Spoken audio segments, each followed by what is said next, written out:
Friends, welcome back to our channel. நம்ம இன்னைக்கு என்ன வேர்ட் பார்க்க போறோம் அப்படின்னு சொல்லிட்டு பார்த்தீங்கன்னா abscond. ஓகே, abscond அப்படிங்கிற வேர்டுக்கான மீனிங் என்ன அப்படின்றத பார்த்துருவோம். தமிழ்லையும் எக்ஸ்பிளனேஷன் இருக்கும். ப்ளஸ் இதை வந்து ஒரு சென்டென்ஸாக எப்படி ஃபார்ம் பண்ணுறது அப்படிங்கிறதையும் நம்ம இன்னைக்கு பார்த்துருவோம். சரியா, டைம் வேஸ்ட் பண்ணாமல் டக்குன்னு போயிடலாம். சரிங்களா, abscond அப்படின்னா என்ன சொல்லுவாங்க அப்படின்னு பார்த்தீங்கன்னா, இப்போது யாரோ ஒருத்தர் வந்துட்டு ஏதோ ஒரு விஷயத்தை வந்து திருடிட்டு அந்த இடத்துல இருந்து ஓடி போயிடுறாங்க அப்படின்னா அதையும் abscond அப்படின்னு தான் சொல்லுவாங்க. இல்லைன்னா திடீர்னு தலைமறைவாயிட்டாங்க அப்படின்னாலும் அதையும் வந்து abscond அப்படின்னு தான் சொல்லுவாங்க.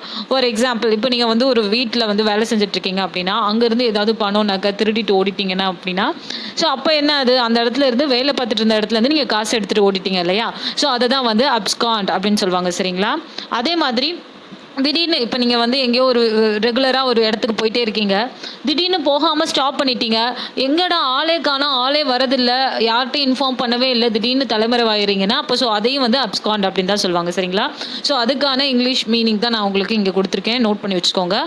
நெக்ஸ்ட், இது எப்படி ஒரு சென்டென்ஸாக ஃபார்ம் பண்ணுறது அப்படிங்கிறத நம்ம பார்த்துருவோம். சரிங்களா, ஓகே, ஃபர்ஸ்ட் சென்டென்ஸ் பாருங்கள். த cashier absconded with the money அப்படின்னு சொல்லியிருக்காங்க.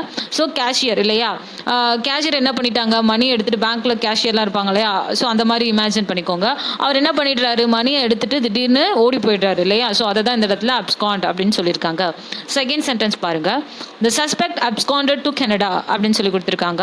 ஸோ சஸ்பெக்ட் அப்படிங்கிறனா அந்த சந்தேகத்துக்குரிய நபர், சஸ்பெக்ட்னாவே சந்தேகப்படுதல். சரிங்களா, ஸோ இந்த சந்தேகத்துக்குரிய நபர் வந்து திடீர்னு கனடா போய் தலைமறைவாயிடுறாரு. சரிங்களா, ஏதோ ஒரு விஷயத்துலேருந்து தப்பிச்சு போய் தலைமறைவாயிடுறாரு கனடாவில். ரைட், ஸோ இதான் செகண்ட் சென்டென்ஸாக கொடுத்துருக்காங்க. தேர்ட் ஒன் என்ன அப்படின்னு சொல்லிட்டு பாருங்க.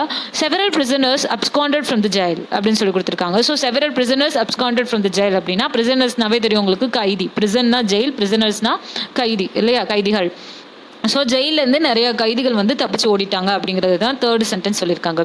ஸோ இதுலேருந்து உங்களுக்கு வந்து இந்த abscond அப்படிங்கிற வேர்டுக்கான மீனிங் வந்து புரிஞ்சிருக்கும்னு நினைக்கிறேன். See you brilliant. See you in my next video. Bye.